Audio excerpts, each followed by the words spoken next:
Hello, and welcome to The Learning Curve. I'm Jonathan Greenberg, the Director of Research and Strategy at the Jack Miller Family Foundation, guest hosting this week for Independence Day. Happy birthday, America, and happy Independence Day to all of you. This week, we'll welcome Stacy Schiff, a Pulitzer Prize winner and the author of The Revolutionary, Samuel Adams. Enjoy our conversation with Stacy Schiff.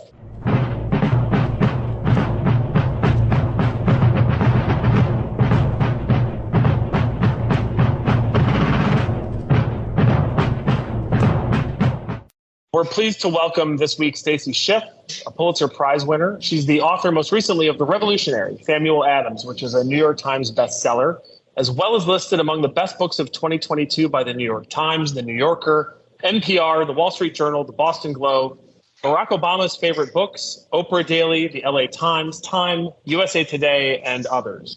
Her previous numerous award-winning and best-selling books include The Witches, Salem 1692, and Cleopatra, A Life. She's the author of Vera, Mrs. Vladimir Nabokov, winner of the Pulitzer Prize, Saint-Exupéry, a Pulitzer Prize finalist, and A Great Improvisation, Franklin, France, and the Birth of America. She's written for The New Yorker, The New York Times, The Washington Post, The New York Review of Books, The Times Literary Supplement, The LA Times, among many other publications. We are so glad to have you with us, Stacy Schiff. Thank you for joining us. I'm delighted to join you. Let's start with this. You are the definitive biographer of Samuel Adams, the prime mover behind the American Revolution. As we celebrate Independence Day, could you talk about how you became interested in working on this Adams? And would you set the stage for us about what late 18th century colonial Boston was like on the eve of the American Revolution? It was 2016 when I started to work on the book. And I think like many of us, I was wondering, we were talking a lot and I think thinking a lot about the fundamentals of democracy and about what we actually meant when we said a republic or a patriot. And I think we were all asking, where had the country come from, as we often are asking. But I think that was a particularly acute moment to be posing those questions. So I went back to my Ben Franklin book, and there in the Franklin book was Samuel Adams, whom I had sort of not really noticed creeping into the pages. And I'm from Adams, Massachusetts, so you think I might have noticed. And I started reading about him, and I sort of dove into his papers. And I was thunderstruck by how much all of his contemporaries agree that he was the father of the revolution, the prime mover, the apostle of liberty, as Jefferson says, the earliest, the most active, the most persevering of the patriots. As a historian friend of mine put it, his name shouldn't be on a beer, it should be on the revolution. And so he's that instrumental in the minds of his contemporaries, but it seems to have been thoroughly lost to us. So the question I started asking was, how was that possible? And what did the other founders know that we don't know? Especially because their descriptions of him were so very different from, I think, the firebrand who has come down to us. And as for what Boston looked like in those days, it was pretty much the most restive town in the colonies, thanks largely to Samuel Adams and his friends. It's the colony from which, as one Crown officer put it, all the smoke and flame and lava were to erupt. It's in a state of some economic decline. It's a colony, too, with the most vigorous press, with 5 or 6 newspapers throughout these years, and a very high literacy rate, and that accounts for a great deal as well. And it's a colony with an especially independent government, which means that Adams and his friends can really get a grip on the levers of power. And it's also, and this is no small piece of it, obviously, New England is, because it has this deep Puritan faith, is a region in which ideas of republicanism readily take hold. So really the questions that begin to circulate are questions about American rights and privileges. Who is in charge of us? Who is in charge of our destiny? Are we in charge of our own destiny? And I think the last thing I would say on that issue is, and this is something we talk about relatively little, there's a real discomfort, especially among the Adams men, in fact, among John and Samuel Adams, with income inequality, with this feeling that a very few rich families had their hands on every lever of power in Boston. And that explains in part why the Stamp Act protests, which take place throughout the colonies, were most virulent in Boston, where the home of the lieutenant governor, for example, Thomas Hutchinson, is utterly pillaged. Fascinating. Thank you. I'm a big fan of Samuel Adams' second cousin, John. But the truth is that when people think of the revolutionary and founding generations, they usually think about Virginians, Washington and Jefferson. Maybe share with us some of Samuel Adams' family background, religion, some of his formative intellectual development, including the influences of Greco-Roman history, Bible, Enlightenment thinkers. What impact do those have on his understanding of liberty? One thing that his enemies, which is to say the Crown officials in Boston and New England in general, get wrong about Samuel Adams, he's a very poor man, and they think of him as a kind of bankrupt desperado who has nothing to lose, who of course wants to upset the government because he has no property to salvage.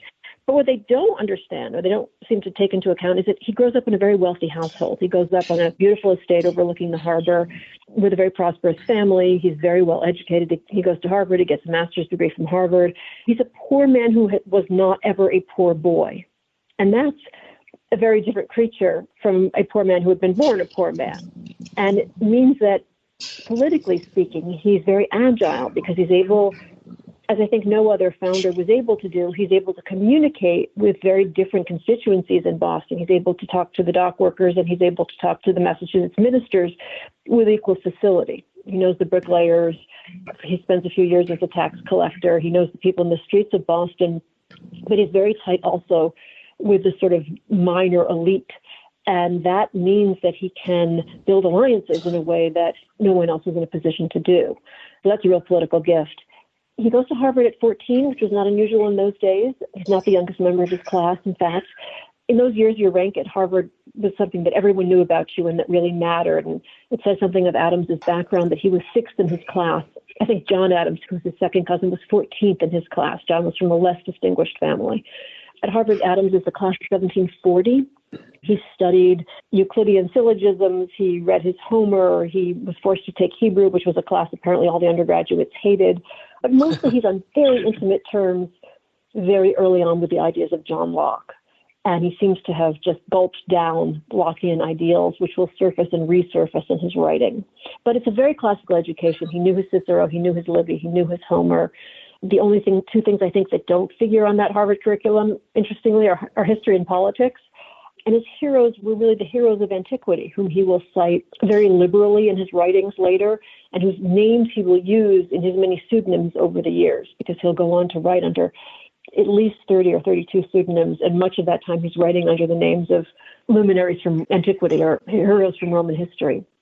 And he harps in those works on ideas that really fall directly out of Locke. The idea that civil government counts as a great blessing, that men, if left to their own devices, would invade each other's lives and property, and that government existed really to keep them in check.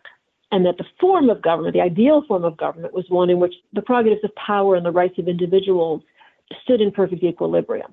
And in Adams's account, basically that was the description in his mind of British government as it then existed, of English government as it then existed. And anyone who resisted a monarch under those conditions committed treason. But by the same logic, people owed allegiance to a ruler. They owed no allegiance to a ruler if he trampled their rights. And that was actually the question he addressed in his master's thesis at Harvard was, do people owe their allegiance to a monarch if the republic is at risk? And it's interesting, it becomes obviously the question of his lifetime. So as a recovering Jewish seminarian, I'm disappointed to hear that the Harvard men of the mid-18th century didn't like Hebrew. That's a shame. They're all very clear on that subject, yeah. You mentioned in your first couple of answers about Adams' relative lack of financial success until midlife. So I was wondering if you would talk about James Otis's famous writs of assistance speech in 1761, how the events in the 1760s and early 1770s, including the Boston Massacre, the Committees of Correspondence, the Boston Tea Party, how did those animate Adams's life and career? The writs of assistance were just essentially open-ended warrants that would have allowed Crown officials to inspect a premises. They were issued because smuggling was a tremendously lucrative New England custom, New England specialty, I guess I should say. There were any number of New England fortunes that were based on, a great deal of smuggling. And James Otis, who is really Samuel Adams's mentor, I guess one could say, he's the person to whom Adams looks during these early years for guidance, and who was a brilliant, brilliant logician and orator who later goes on to suffer some kind of mental illness, argues the case in court in an impassioned and a very famous speech in 1761. He argues against the writs. He loses the case. He basically is arguing that they are unconstitutional. But in the course of his argument, and it's a doozy of an argument, he basically gives voice to a number of ideas that Adams would crystallize later and that Adams would write about at great length later. Essentially that Parliament had the right to regulate American trade, but it did not have the power to tax it. and that every man had a right to his own life, liberty, and property. And this, again, is Lockean logic, without the intervention of the government, especially a government in which he wasn't represented.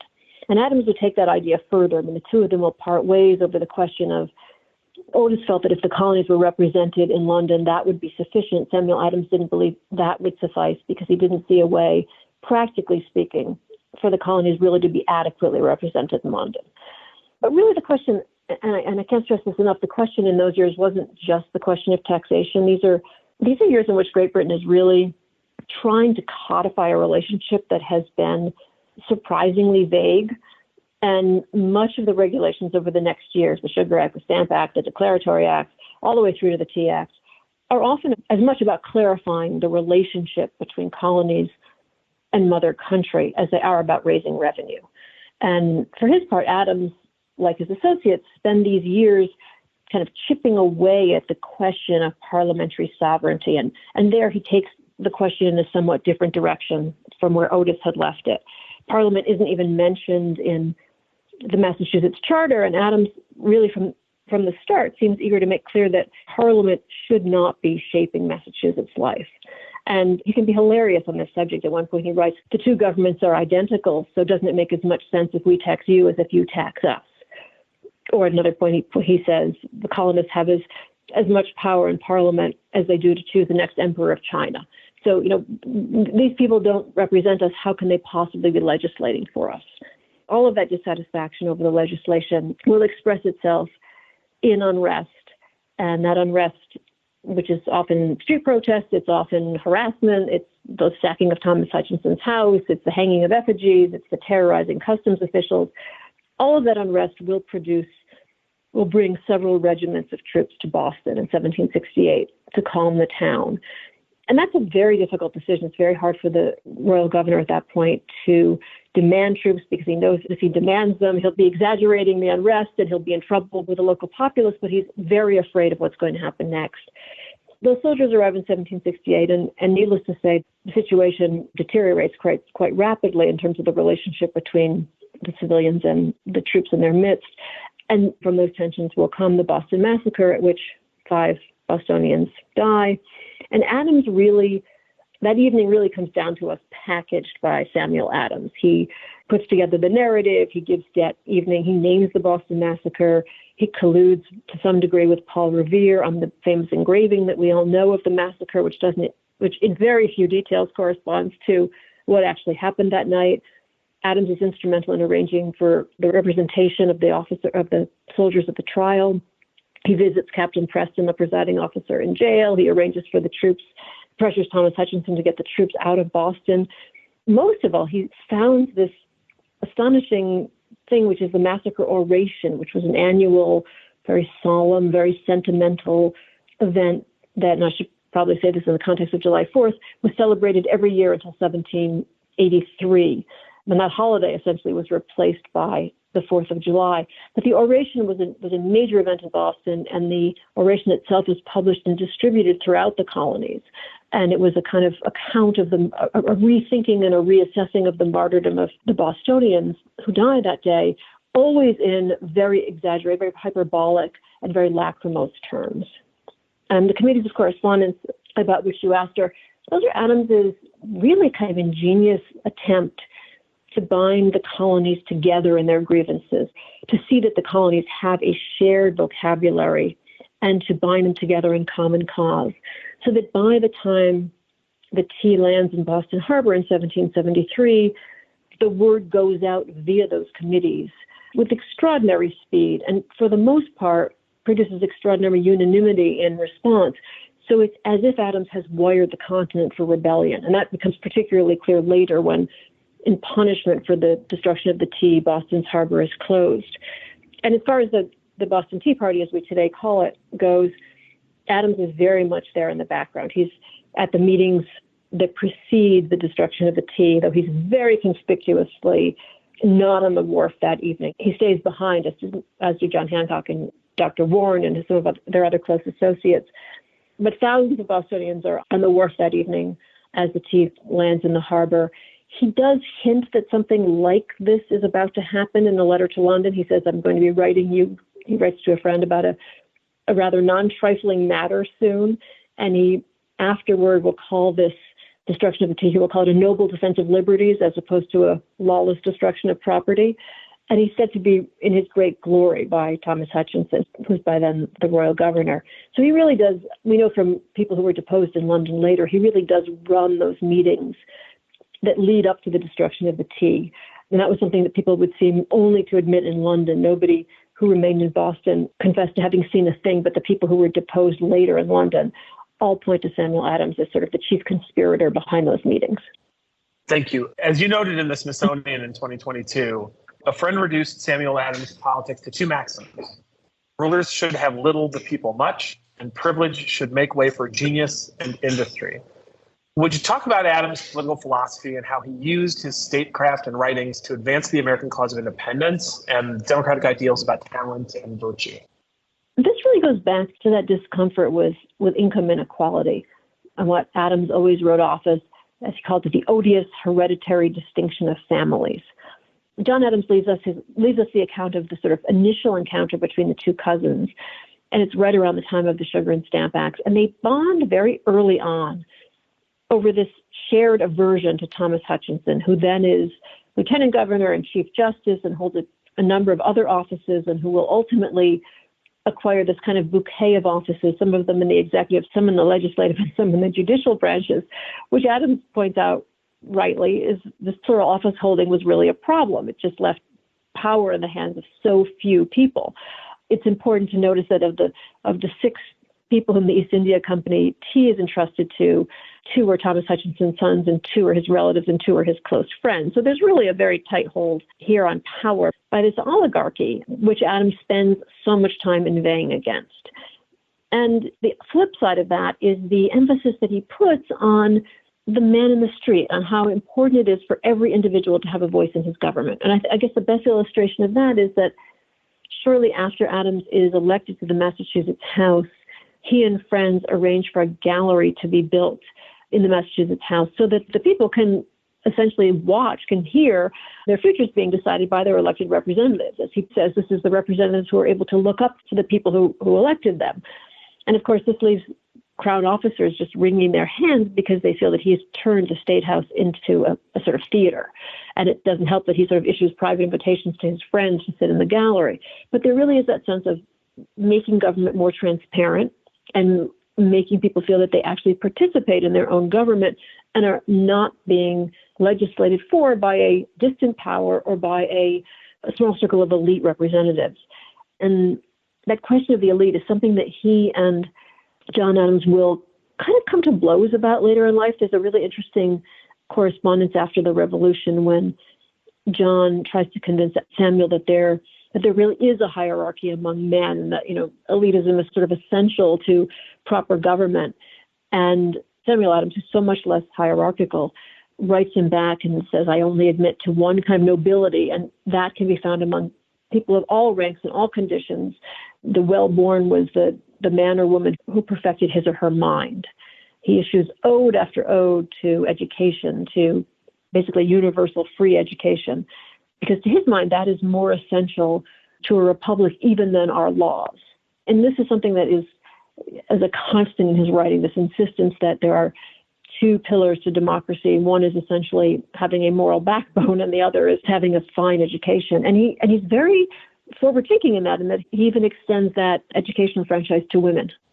The British historian Andrew Roberts recently authored a new biography of George III, and he makes the argument that the king's reputation as a bungling tyrant was unjustly shaped by rabble-rousing American propagandists like our protagonist. Could you discuss how Adams and the revolutionary generation viewed the various acts and policies of the crown, its ministers, and royal governors? Anybody who's read the Declaration of Independence knows there's that catalog of grievances. How did they view those various acts? Yeah, it is such a sort of list of deep crimes, isn't it? And so many of those crimes in the Declaration, by the way, hark back to things that Adams will have been essentially yelping about for a decade, or at least a decade earlier. So they viewed the crown with great, not the crown, Parliament, with great suspicion, and always in the sense that there is a sort of plot against America, which is really interesting because we're still talking about plots against America. And this is in a way, the original plot against America.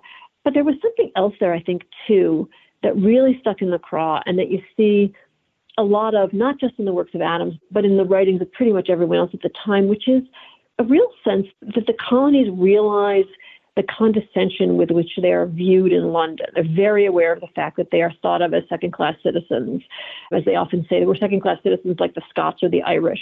It very much bothers them. They realize that they're being treated as if they are children or primitives, that they're off in this world that no one in London can even really locate on the map. And they're right about that. When the Chancellor of the Exchequer, George Granville, goes to formulate the Sugar Act, he can't find anyone who can write it because no one in London seems to understand colonial law sufficiently to be able to do it.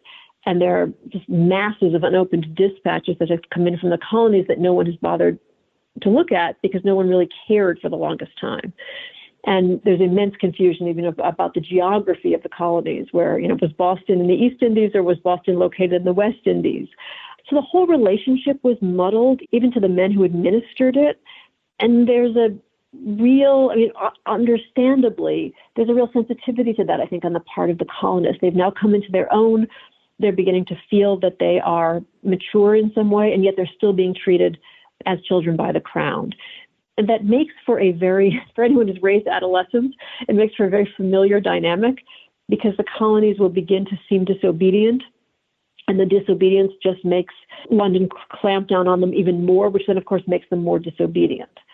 So that, for example, there was great dissatisfaction in London that after the Stamp Act had been repealed, it's law for 5 months, it's never enforced, it's repealed. There should have been great gratitude for this act of benevolence, and there isn't any.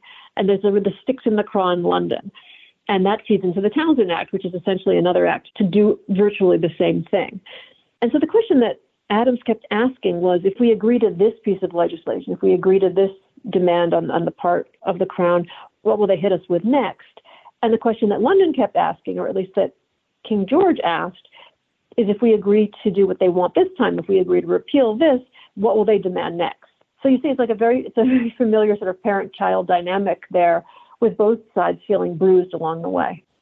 Samuel Adams and the other founders were born, raised, and educated as Englishmen. And if you look at the notes that Jefferson took on the debates at the Second Continental Congress, they thought of themselves as Englishmen. Can you talk about how they dramatically transformed their conception of themselves and the country from subjects of Great Britain to independent citizens of an American republic? That's really the miracle here. It's almost a dizzying miracle because it happened so quickly. And that's what John Adams terms the real revolution, the revolution in thinking that preceded the revolution in fighting. How did thousands of people go from spotlessly loyal to the crown to what the British saw as stark raving mad in the course of a dozen years? And some of that redefinition, some of that obviously precedes these attempts at regulation. And the colonies really had come into their own, and people had begun to think of themselves, to call themselves Americans even. But obviously, there's still one country. And to a great extent, it's Samuel Adams who begins to transform the vocabulary, and then not just the vocabulary, but ultimately the grammar. And he does that subtly and sometimes less subtly. He urges words like inalienable rights, and unconstitutional into mass circulation. He writes at great length in every possible context about liberty, reminding people what their rights and privileges are, in a way that they had not thought about, to the point where at one point a Solicitor General in London yelps at the fact that Adams has introduced Americans to 1,000 grievances they had never felt and 1,000 rights that they had never considered before. At one point, Adams slips a very sort of cheeky 2 countries into a petition when, of course, we were still one country at that moment. And he changes the definition of a patriot from a person who was loyal to the empire to a person who was loyal to colonial rights. And he praises, he does all these things. He praises to the skies in a whole series of newspaper pieces the women who are weaving their own cloth and making skeins of yarn rather than buying British goods. He lauds these women as the saviors of American liberty. He says they're doing more for the country than other husbands, even in their devotion to the American economy. He will hijack whole meetings and institutions, essentially replacing the Massachusetts Assembly with extra legal assemblies. And all of that at this kind of dizzying speed, all of that really between the passage of the Sugar and Stamp Act in 1776. So obviously not entirely on his own, but in a way that very much accelerates all of those machinations and accelerates all of that thinking. I mean, really, he's able to reach through his newspaper work, through his committees of correspondence, through his persistence, well beyond Boston and ultimately well beyond New England as well. No discussion of the founding generation is complete without understanding the country's original sin in the African slave trade and chattel slavery. New England was the home port to most of the American slave ships benefiting from trading in enslaved Africans. Would you talk about Samuel Adams' views of slavery and how he dealt with New Englanders being such central players in the triangular trade in human cargo? Probably the best indication we have of Adams and slavery is what we know about his second marriage. His first wife dies. When he marries years later for the second time, his first mother-in-law attempts to bestow upon the couple, as was not unusual at the time, a slave whom she sends to live in their house.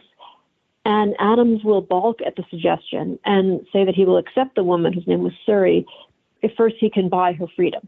And she can come into his home under no other circumstances. And in fact, she does come to live with him, which she does for something like 50 years. He's involved in the 1760s, a little bit later than the marriage, in an attempt to outlaw the slave trade in Massachusetts, obviously an attempt that comes to nothing. And we know, too, that he will hesitate later to sign the Constitution because he believes that it's imperfect in many ways, and one of the clauses that he feels is missing. He feels there should be a Bill of Rights of some kind. And one of the clauses on which he insists is a clause which outlaws the slave trade completely. It is because it is missing that he very much hesitates to sign that document. Finally, toward the end of his life and due to ill health, Samuel Adams' reputation slipped into obscurity. He seemed somewhat old-fashioned and out of step with the increasingly individualistic and commercially driven young republic. What should schoolchildren, especially K-12 schoolchildren, remember most about Samuel Adams and his example of austere Republican self-government based on principled civic virtue? It's hard for me to think of any other kind of single individual who, out of just sheer tenacity and just a really idealistic frame of mind, made this much of a difference. I mean, I think the lesson of the life in many ways is that one man, pure and committed, one man or woman, pure and committed, can make an essential difference. And part of that is that he is equipped with qualities that are somewhat quaint sounding, but I like to think still with us today, like integrity and tenacity and selflessness. I mean, he really is a selfless public servant, which is one of the reasons we remember him so little today, is that he does very little to promote himself. He's really much more interested in the fate of America than he is in the reputation of Samuel Adams. And most of all, as I said, I think his conviction that democracy rests on two pillars, and that without virtue and without education, which should be open to everyone, we are lost. It was his belief that a moral people would elect moral leaders. And as he put it, to have a villainous ruler imposed upon you was a misfortune, but to elect him yourself was a disgrace. So he really had a great deal of confidence in everyone essentially making an educated choice in his own government. Wonderful. Thank you. Would you close out our interview by reading a passage from your book, The Revolutionaries, Samuel Adams? I would be delighted to. So these are the last paragraphs of the book, which is essentially, it's in 1800. Thomas Jefferson has just won the presidential election, and he's writing to Adams. At the end of the year, after the ugliest of elections, Jefferson defeated John Adams to become the third president of the United States. For the first time in American history, one political party prepared to hand power to another.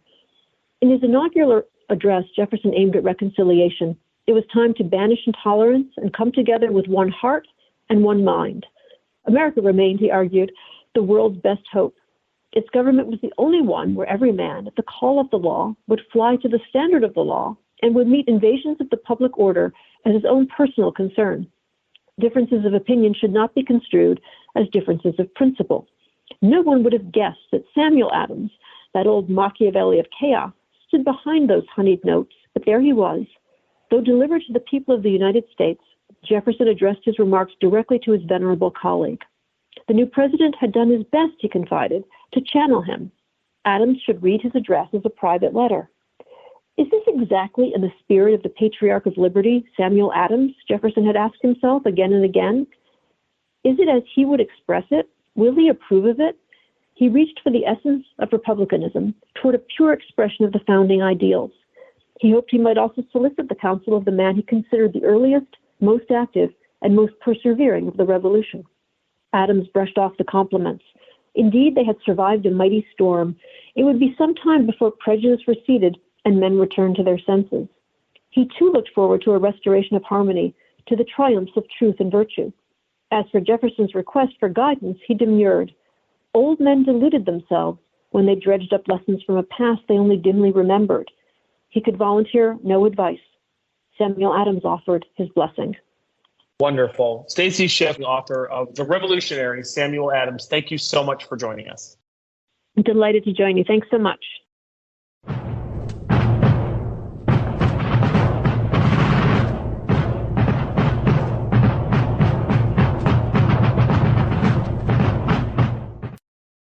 That was a great conversation. Thank you to Stacy Schiff, and thanks to all of you for joining us here on the Learning Curve.